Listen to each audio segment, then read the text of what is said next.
मैं डॉक्टर भामा अग्रवाल आपके अपने यूट्यूब चैनल पर आपका स्वागत करती हूँ, अभिनंदन करती हूँ। आइए प्यारे बच्चों, आज हम छायावाद के 4 प्रमुख कवियों में अपना महत्वपूर्ण स्थान रखने वाले जयशंकर प्रसाद द्वारा रचित कामायनी का अध्ययन करते हैं। हमारे पाठ्यक्रम में आनंद सर्ग शामिल है। कामायनी जयशंकर प्रसाद की एक सर्वश्रेष्ठ कृति होने के साथ साथ यह आधुनिक हिंदी साहित्य का भी सर्वश्रेष्ठ काव्य ग्रंथ माना जाता है। कामायनी में 15 सर्ग हैं और आनंद उसका अंतिम सर्ग है। यहाँ कवि ने मानव के जीवन में अनेक प्रकार के पड़ाव आते हैं, अनेक प्रकार के कर्म होते हैं, अनेक प्रकार का जीवन के प्रति दृष्टिकोण होता है, लेकिन अंत में प्रत्येक व्यक्ति प्रभु की शरण में जाकर आनंद की तलाश करता है। यहाँ कवि ने उसी आनंद का जिक्र किया है। उपनिषदों में भी आनंद से ही सृष्टि का निर्माण माना जाता है। आनंद में ही सृष्टि चलती है और अंत में आनंद में ही विलीन हो जाती है। कवि ने यहाँ उसी आनंद का जिक्र या वर्णन इस आनंद सर्ग में किया है। कामायनी के रचयिता और कामायनी में शैव दर्शन का विशेष स्थान है। शैव दर्शन भगवान शंकर से जुड़ा हुआ जो दर्शन अर्थात जीवन के तत्वों को देखने का एक विशेष नज़रिया दर्शन कहलाता है। हम आनंद सर्ग में जिस कथा का अध्ययन करेंगे वो इस प्रकार है। कामायनी के 3 प्रमुख पात्र हैं, मनु, श्रद्धा और ईड़ा। ईड़ा जो कि इस सर्ग में आरंभ से अंत तक चलती हुई दिखाई देती है। ईड़ा ने श्रद्धा और मनु के पुत्र मानव को साथ लेकर सारस्वत प्रदेश को पुनः बसाया है, व्यवस्थित किया है और उस व्यवस्था के बाद उस प्रदेश के निवासी वैभव, धन धान्य आदि से परिपूर्ण होकर सुखमय जीवन व्यतीत करते हैं और इस प्रदेश में मानवीय विकारों का प्रभाव नहीं है। सभी लोग एक परिवार के सदस्यों की भांति मिलजुल कर प्रेम से रहते हैं। एक दिन ईड़ा उनके पुत्र मानव को लेकर और सारस्वत नगर के निवासियों का एक दल बनाकर श्रद्धा और मनु के दर्शन के लिए कैलाश पर्वत की ओर जाती हैं। तो जाते हुए उनके साथ जो सामान हैं, जो लोग हैं, जो जीव हैं, उनकी किस प्रकार की क्रिया प्रतिक्रिया है उसका वर्णन उन्होंने बताया है, किया है। वो जब कैलाश पर्वत की ओर जाते हैं तो उनके साथ नंदी बैल है जो शैव दर्शन के अनुसार मोक्ष को देने वाला है और भगवान शंकर का वाहन है। इसलिए इस दल का जो नेतृत्व कर रहा है धर्म के प्रतिनिधि के रूप में वह बैल है और उस पर सोमलता की बेल लदी हुई है। उसके एक घंटा लटका हुआ है जो निरंतर मधुर ध्वनि उत्पन्न करता है। यहाँ इस समूह का जो नेतृत्व कर रहा है वो मनु यानी मनु और श्रद्धा का पुत्र मानव है। उसके एक हाथ में बैल की रस्सी है और दूसरे हाथ में उसने त्रिशूल ले रखा है और पर्वतों की चढ़ाई कर रहा है।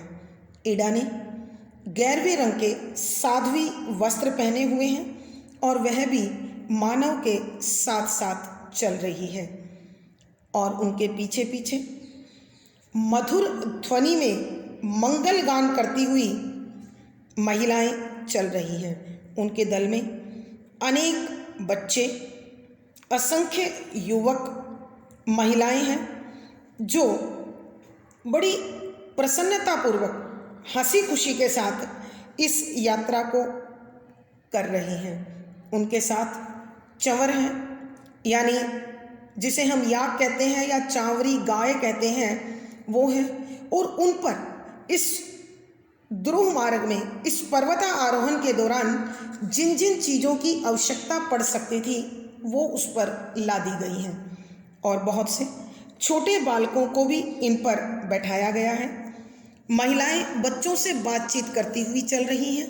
बच्चे जिज्ञासु होकर बार बार पूछते हैं कि अब हम कितना और चलेंगे, और इस प्रकार हंसी खुशी के साथ ये सारा रास्ता तय होता है। इड़ा शांत तपोवन की बात, यानी श्रद्धा और मनु जहाँ निवास करते हैं उसकी बात बता रही है। और बच्चे जिज्ञासा पूर्वक एक के बाद एक नए नए प्रश्न करते जा रहे हैं।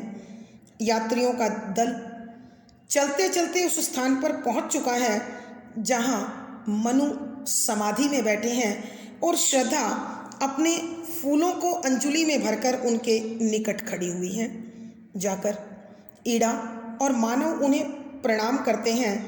तब मनु अपनी समाधि से हटकर उन्हें अद्वैतवाद, अभेदता का भाव या अभेदता के बारे में बताते हुए कहते हैं कि हम जिस स्थान पर हैं यहाँ सामने कैलाश पर्वत है और कोई भी किसी भी प्रकार से यहाँ अपना पराई के भेद में नहीं आ सकता।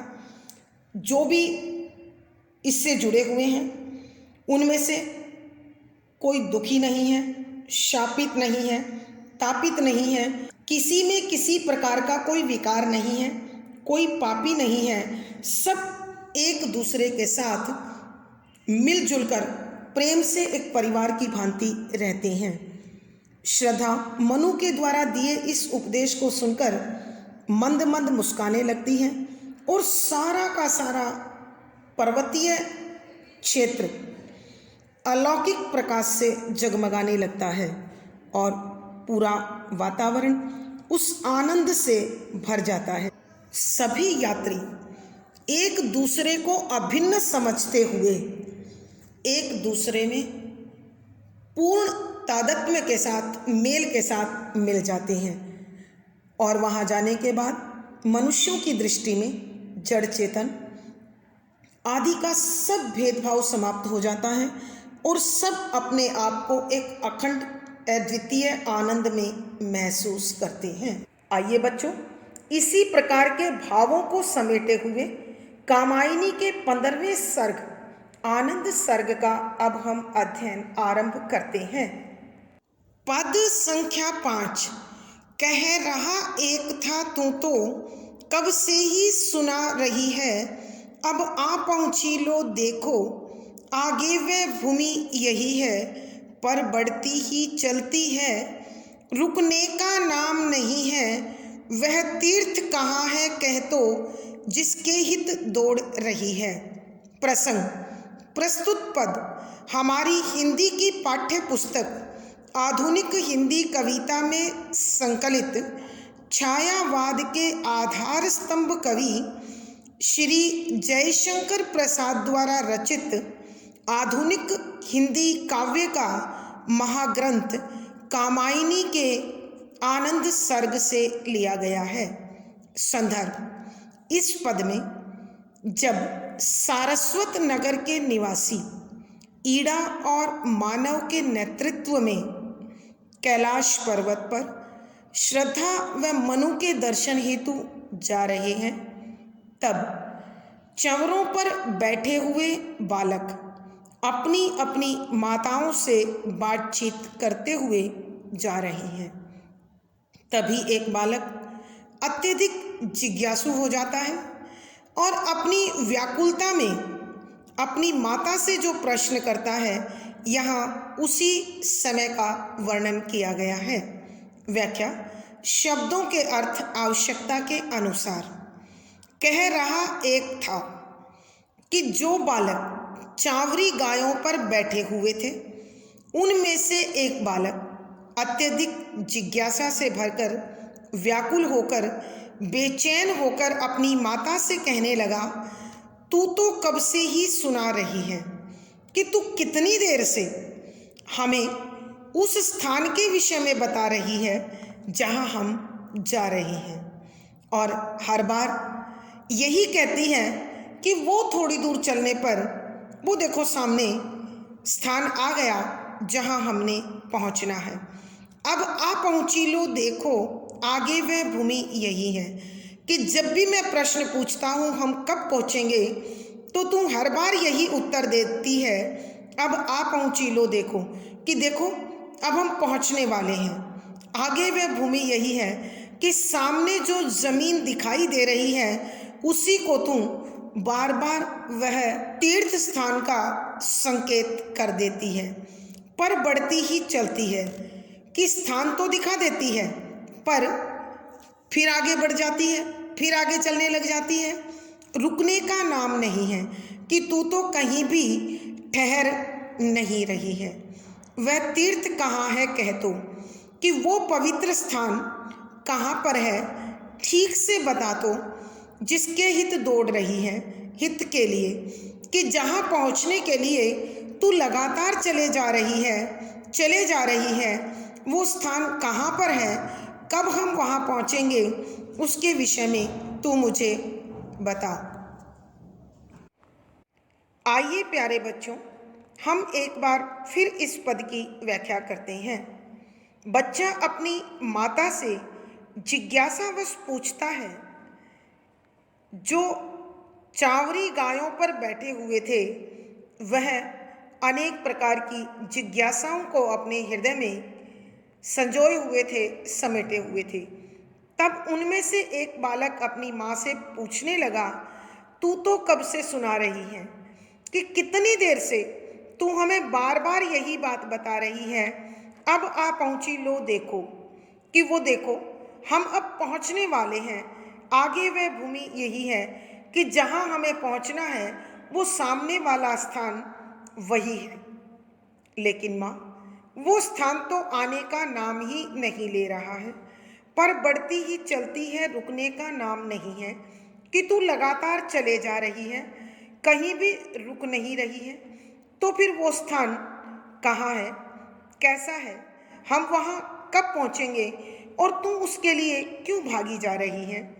अर्थात बच्चा जिज्ञासावश कहता है कि आप मुझे बार बार यह तो कह देती हो कि बस हम पहुंचने वाले हैं, लेकिन फिर भी चलना बंद नहीं करती हो, तो ऐसा क्या कारण है कि हम लगातार चले जा रहे हैं, उसके विषय में तू मुझे समझा। भावार्थ, कवि के कहने का भाव यह है कि बच्चा व्याकुल होकर, बेचैन होकर अपनी जिज्ञासा शांत करने के लिए अपनी माँ से कैलाश के विषय में पूछ रहा है। विशेष यहाँ बाल मनोविज्ञान का बड़ा सुंदर वर्णन हुआ है। शुद्ध साहित्यिक खड़ी बोली का प्रयोग है, संवादात्मक शैली है, अभिधा शब्द शक्ति है, वात्सल्य रस और प्रसाद गुण है। कवि ने स्वनिर्मित छंद का प्रयोग किया है, ये शैली और संगीतात्मकता बनी हुई है। यहाँ संबोधन, प्रश्न, अनुप्रास, कारण आदि अलंकारों का सुंदर सटीक प्रयोग हुआ है। पद संख्या 6, वह अगला समतल जिस पर है देवदारू का कानन, घन अपनी प्याली भरते ले जिसके दल से हिमकण, हाँ उसी ढालवे को जब बस सहज उतर जावे हम, फिर सम्मुख तीर्थ मिलेगा वह अति उज्ज्वल पावनतम। प्रसंग पूर्ववत संदर्भ, यहाँ कैलाश पर्वत की ओर जाते सारस्वत नगर के निवासियों के दल में जो छोटे बच्चे चावरी गाय पर बैठे हुए हैं, उनमें से एक बच्चा अत्यधिक व्याकुल होकर अपनी माता से उस पवित्र स्थान के विषय में पूछता है जिसके लिए वो सब लोग जा रहे हैं। तब वह माँ अपने बच्चे को समझाते हुए कहने लगी। व्याख्या: शब्दों के अर्थ आवश्यकता के अनुसार।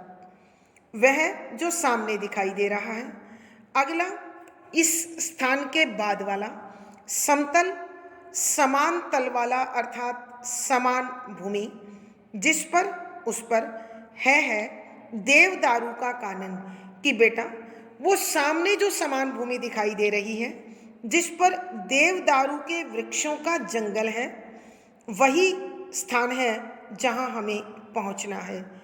घन अपनी प्याली भरते, घन बादल अपनी प्याली अपने आप को रूपक अलंकार है।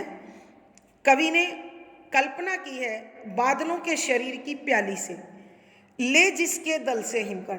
दल के यहाँ दो अर्थ हैं, एक दल पत्ता, एक दल समूह।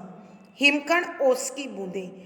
कि बेटा, ये वही देवदारू का जंगल है जहाँ देवदारू के वृक्षों के समूह से बादल अपनी अपनी प्याली भरने के लिए, अपने आप को जल से भरने के लिए इन देवदारू वृक्षों के पत्तों से ओस की बूंदें सोखते रहते हैं। अर्थात कवि कहते हैं कि इन देवदारू की पत्तियों से जो ओस की बूंदें बादल समेटते हैं, सोखते हैं, वह अत्यंत पवित्र है और संसार पर अमृत बनकर बरसते हैं। हाँ, इसी ढालवे को जब बस सहज उतर जावे हम, कि हाँ बेटा, हम पहुँचने वाले हैं। ढालवे माने ढलान। कि जब हम इस ढलान से उतरेंगे तो बस उतरते ही सामने ही तुरंत हमें फिर सम्मुख तीर्थ मिलेगा। फिर हमें सामने, सम्मुख माने सामने, तीर्थ माने पवित्र स्थान मिलेगा, मिल जाएगा। कि हम जैसे ही इस ढलान से उतरेंगे, हमें ठीक अपने सामने जो स्थान प्राप्त होगा वह वही तीर्थ स्थान होगा जहां हमें पहुंचना है। वह अति उज्जवल पावनतम। कि वह स्थान अति अत्यधिक उज्जवल, पवित्र या साफ सुथरा। पावनतम माने सबसे अधिक पवित्र। कि वह अत्यधिक साफ सुथरा और इस संसार में सबसे पवित्र स्थान है। हमें उसी तीर्थ स्थल पर पहुंचना है। आइए बच्चों, हम एक बार फिर इस पद की व्याख्या करते हैं। माँ अपने बच्चे की जिज्ञासा को शांत करते हुए कहने लगी कि बेटा, शांत रहो। वो देखो, सामने जो हमें समान भूमि दिखाई दे रही है जिस पर बहुत सारे देवदारू के वृक्ष उगे हुए हैं, देवदारू का जंगल बना हुआ है, वही स्थान है जहां हमें पहुंचना है। यह इतना शुद्ध और पवित्र स्थान है। यहाँ देवदारू के वृक्षों के समूह हैं और इन वृक्षों के पत्तों से ओस की बूंदें सोख सोख कर बादल जल संग्रहित करते हैं, एकत्रित करते हैं और वही जल अमृत के रूप में पृथ्वी पर बरसता है। हाँ, इसी ढालवे को जब बस सहज उतर जावें हम, कि जब हम इस ढलान को सहजता से पार कर जाएंगे, जब हम उतरेंगे, ठीक उसके सामने फिर सम्मुख तीर्थ मिलेगा। कि उसके सामने जो स्थान है वही हमारा वो पवित्र स्थान है, वो तीर्थ स्थल है जहां हमें पहुंचना है। और वह तीर्थ स्थल अत्यधिक स्वच्छ है, सात्विक है, पवित्र है और सबसे अधिक शुद्ध और पावन है।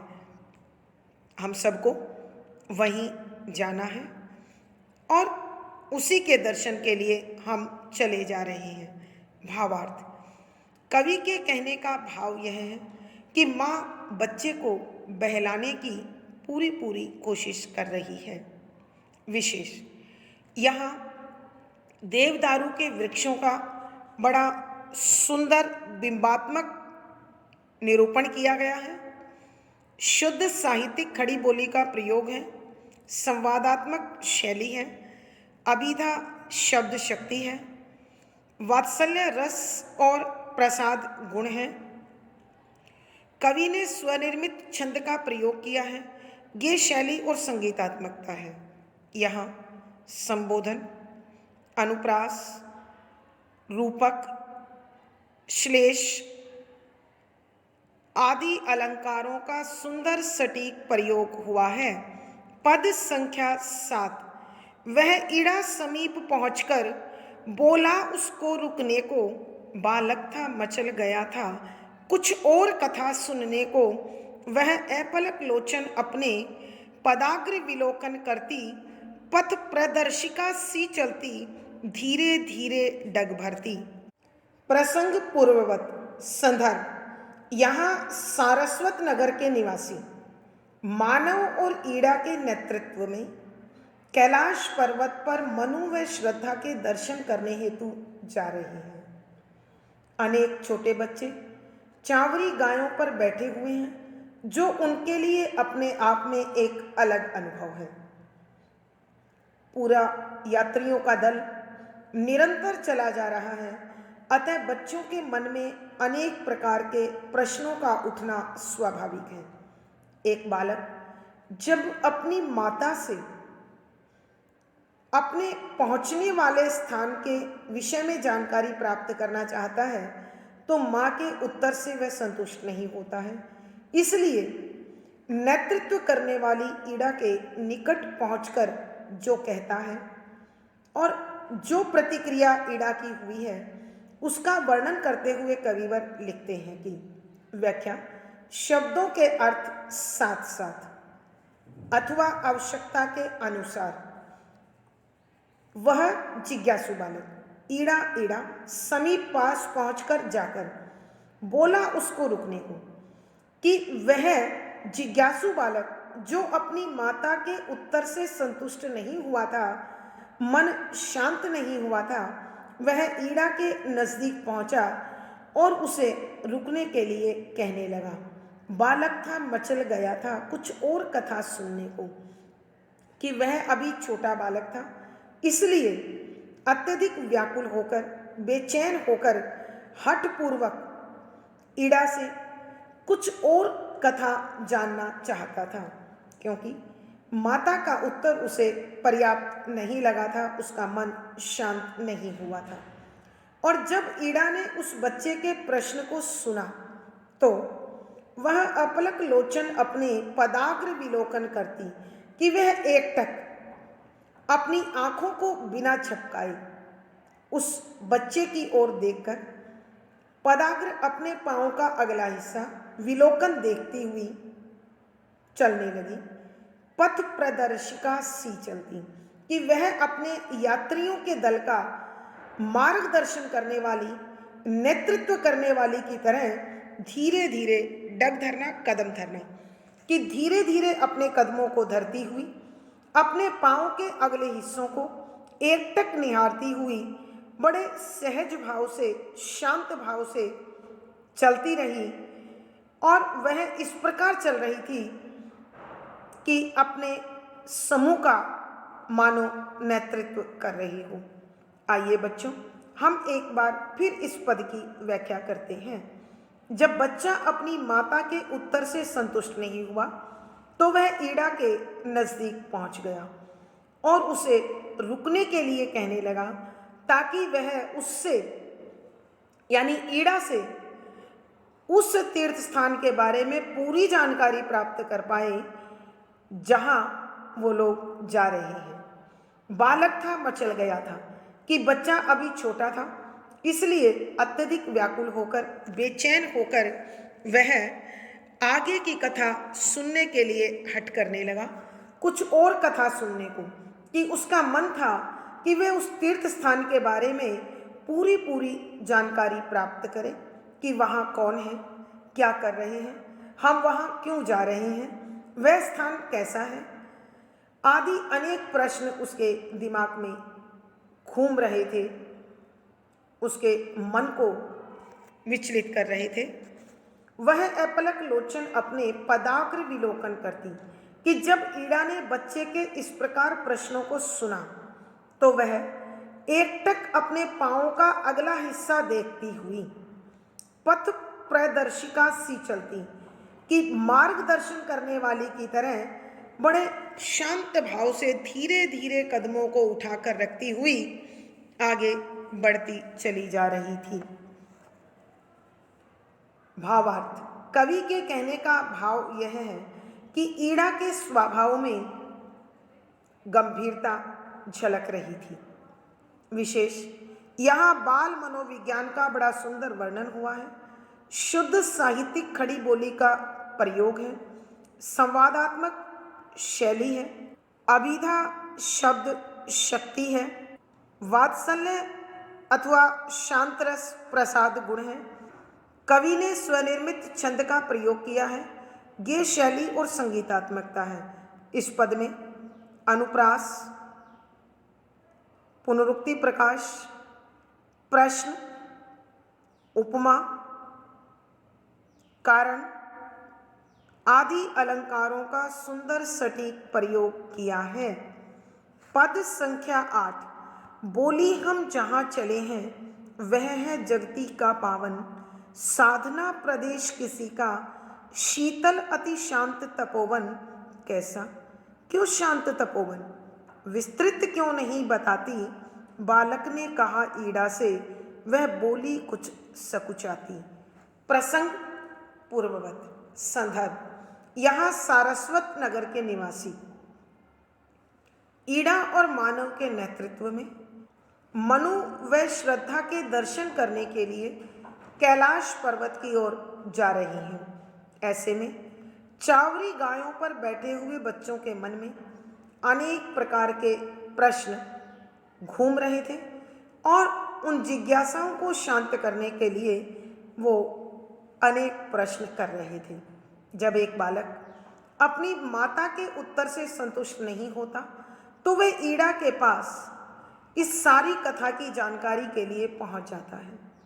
तब ईड़ा की प्रतिक्रिया क्या होती है और बच्चा उससे किस प्रकार व्यवहार करता है, बात करता है, उसका वर्णन करते हुए कविवर लिखते हैं कि व्याख्या, शब्दों के अर्थ आवश्यकता के अनुसार, कि बच्चे के प्रश्न सुनकर बोली हम जहाँ चले हैं।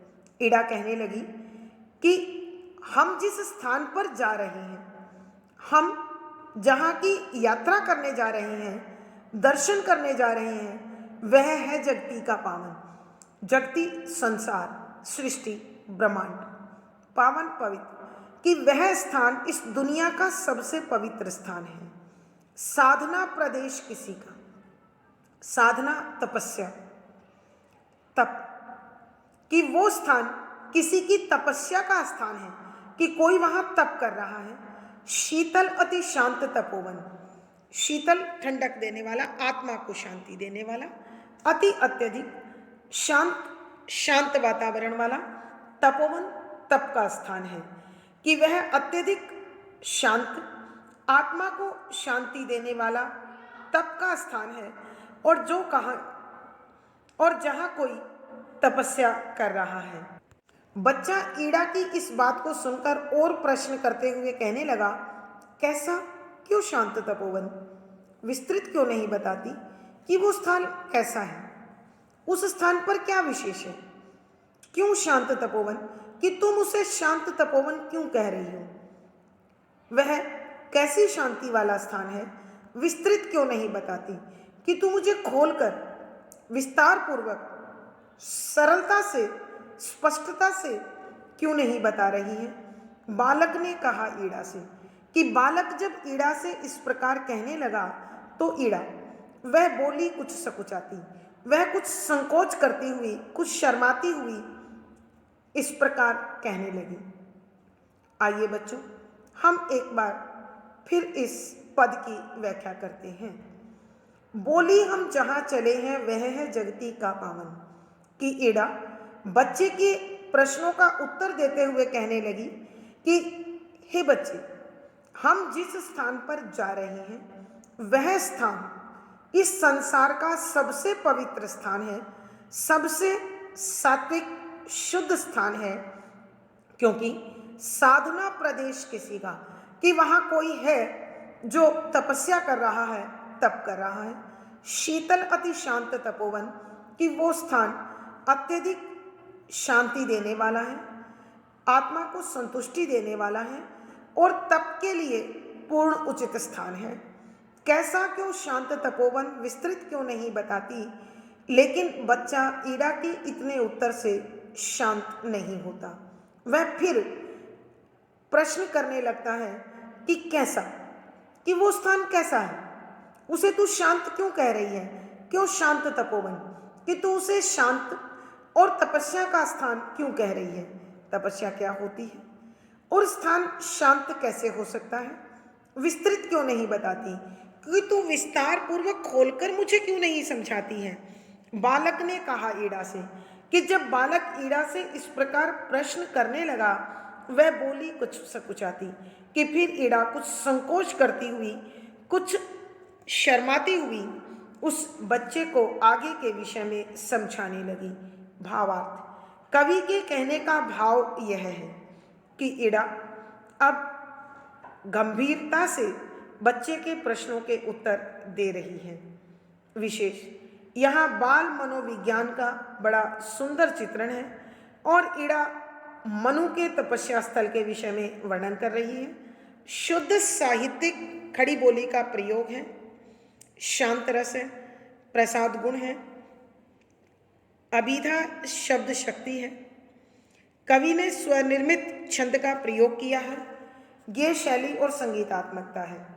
यहाँ कवि ने संवादात्मक स्वरूप में बड़ा सुंदर लिखा है। यहाँ अनुप्रास, प्रश्न, उल्लेख, संबोधन आदि अलंकारों का सुंदर सटीक प्रयोग हुआ है। आज की कक्षा में बच्चों इतना ही। अगली वीडियो में फिर मुलाकात होगी। पिछली वीडियो का लिंक आपको डिस्क्रिप्शन बॉक्स में मिल जाएगा। आशा है पढ़ा गया विषय आपको समझ में आ रहा होगा। अपने विचार व भाव कमेंट बॉक्स में लिखें। वीडियो को लाइक करें, शेयर करें और चैनल सब्सक्राइब करें। आपका दिन और जीवन मंगलमय हो, इसी शुभकामना के साथ आभार, धन्यवाद।